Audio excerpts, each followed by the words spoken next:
Hey there, so I recently decided to pick up a refurbished Steam Deck, and I kind of went with the cheapest model available. So this is the 64GB Steam Deck, and this is the original non-OLED version. Taking a look at the body right out of the box here though, I'm kind of surprised that besides a little bit of dust, there's really not any kind of blemishing at all to the system. I'm actually really surprised. I just looked at the entirety of the body and I just can't find any issues with it. All right, so I have the system charging right here, and let's talk a little bit about what configuration I got here. It is the 64GB version of it, so it does not have an SSD installed. It really just has eMMC memory in there. Outside of that, it is configured like all other original versions of the Steam Deck, with another key difference being that the top end of the original Steam Deck actually has a different coating for the display. But for $290, I do have essentially a Steam Deck here, and I want to see if that feels like I actually got a value out of this. Now, of course, immediately we're going to run into some problems. Hold up, let me start all these updates. That is one thing. It's a brand new system. We're probably gonna have to sit here waiting for all these updates to finish, but one of the main issues is really just the fact that we are going to have extremely limited storage here. So we're gonna be doing all these updates. We're gonna see how much space we even have left after all that. All right, so I went through the entire update process. I got everything up to date on here. We're pretty much good to go. All we really need is to install some games, but of course with only 64GB installed on the system, I want to know exactly how much is actually usable. Oh my god. Okay, yeah, it's more storage space than I was expecting, but it's definitely not a lot to work with here. So before I try anything else, I want to see if the SSD where I have all my Windows games installed, if that will just work straight up if I plug it into the Steam Deck here. It does show up. Oh, god damn it. Yeah, I have to format it for Linux, I guess. Okay, so, well, that defeats the purpose of that. I'm not about to wipe almost 4 terabytes worth of games. So we're going with plan B. So thanks to Amazon's overnight shipping, I was able to get this 1TB SD card here, and this is not one that I would recommend you get just because it is an unknown brand and it's not exactly at the speed that a lot of people would recommend for this. But I wanted to go on the cheap side of things. I want to see what a quote-unquote bad SSD, or rather a bad SD card, would be like on this thing. So while looking through my library of games that I could download, I am seeing that there is quite a few that are not Steam Deck tested or Steam Deck compatible. I'm going to download just a random variety of games on here just to test them out. It's going to be some old titles, some new titles, pretty much just whatever I can get on here. So it's going to take me a while to probably download all of this. And just like I thought, it did take me forever to download 16 different games, all from different eras. Some of them are newer titles, some of them are older titles. Some of them say they are fully Steam Deck compatible, others are in that iffy yellow territory, and there are some that it just says it is not categorized as supported. Keep in mind, I also didn't download anything that's going to require an anti-cheat, as I know that that's going to just inherently cause problems on this device. But I did just download a wide variety of different games just to try them out. So let's just jump right on into some of them. So the first game that I took a look at on here is Batman Arkham Knight, running with the medium graphics settings. And keep in mind that the Steam Deck is really just optimized to run games at 60 FPS. Pre-configured, it pretty much locks every game to 60. Even if you disable VSync, a lot of the times it won't work. You have to manually go into the settings and tell it to unlock that. For the purposes of this first look here, at least for me, I'm going to keep it all pre-configured the way that it is out of the box, because I want to know what the experience is going to be like for the vast majority of people. Very few people even go as far as to change their graphics settings, let alone unlocking the frame rate on the Steam Deck or anything like that. Now, even with the medium graphics settings, this is definitely pushing the game in a lot of sections. You'll see that throughout some of the sections of the built-in benchmark, the FPS will go down as low as into the 30s. This isn't for very long, and if you would like to boost your performance, you can set everything to the absolute lowest, but in general this is pretty decent performance, especially because one thing that I did notice while using the Steam Deck is that the battery life kind of seems crazy.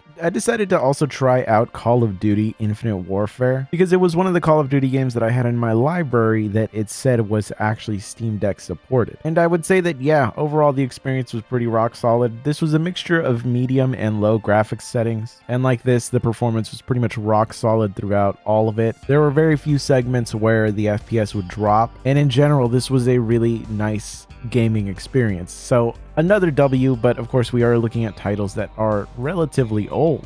So after being pleasantly surprised with those two games, I decided to also boot up Ghost of Tsushima since it wasn't on the supported games list and it is a new title. I am running things with the medium graphics settings, but I am using also FSR with dynamic resolution scaling enabled with a target of 60 FPS. It just seemed to make sense considering that that's what the Steam Deck is locked to anyway. I did also enable frame generation though, and frame generation really made a difference here in terms of getting this as close to 60 as possible. And overall, while actually playing the game on here, I ended up realizing that there were no real issues whatsoever. I tried going across the open world, which tends to be one of the most demanding scenarios in the game, usually when I'm going through a camp or something like that. The performance ends up being better than just being out in the open, and even like this, the performance was still decent. It still felt great to play. Keep in mind that I am showing you just a recording of the Steam Deck screen itself, but I did actually sit there and play the games themselves with the controllers and everything. It's just I can't really capture that properly. So in these recordings, I am just using an Xbox controller, which also worked perfectly fine on the Steam Deck and paired very quickly. It's funny because I've had more issues pairing the Xbox controller on Windows systems than I ever had with any Linux system. Of course, I also saw that Call of Duty Modern Warfare Remastered was not in the supported list, and so I just had to get it on here and try it out. I'm guessing that this was just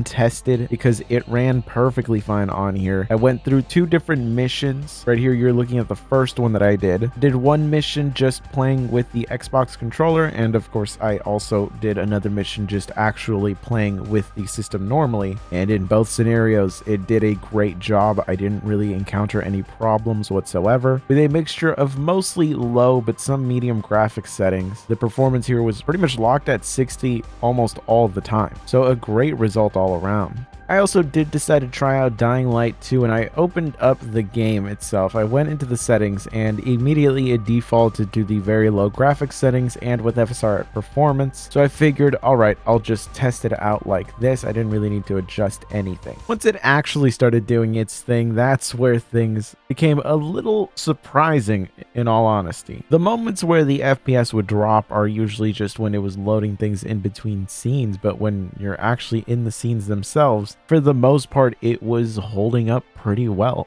I thought that this would be one of those titles that would really push this thing to its limits, but honestly, the 800p screen on here is just such a smart move because it doesn't look terrible. Yeah, if I compare it right next to the ROG Ally, it definitely doesn't look as good, but when you're actually just sitting there gaming, you really won't notice most of the time. And the better battery life and better performance in a surprising amount of titles is actually really nice to see. Okay, so I pretty much ended up running out of SD card space while recording myself playing through these games. So I kind of just played through all of these for at least 30 minutes, some of them more, some of them less. The biggest surprise to me is that all of these titles worked. Not a single one of them failed to launch. Not a single one of them gave me any crashes while actually playing. It was pretty surprising because I just downloaded a random mix of titles that said were supported and were unsupported. And everything pretty much did what it was supposed to on here, and that really surprised me. I'm definitely going to mess around with the system more, really get to know it, but the biggest surprise to me right now is really just the fact that everything that I've tried has worked really, really well. I've yet to try anything that I felt was really struggling to the point where I wouldn't play it anymore, but I would really have to try things out a little bit more. Lords of the Fallen was kind of the one that was giving me the most problems, but even then that one wasn't an absolute disaster. But I didn't really get all that far into the game itself. I did also get this dock to go along with it because I'm going to be essentially testing this thing coming out as a desktop replacement, just as a point of comparison for the ROG Ally. And I mean, the dock itself is perfectly fine. I do appreciate it having the SD card slots on the side there, and having a full-size Ethernet port is also really welcome to see. But I will more than likely be upgrading the SSD on this system, and we are going to be comparing it to the ROG Ally later on. But I really need to download a bunch more games on here and try out a bunch of things, because I'm really surprised by the performance that I got out of this thing. And for the price that I paid, I honestly can't be too mad.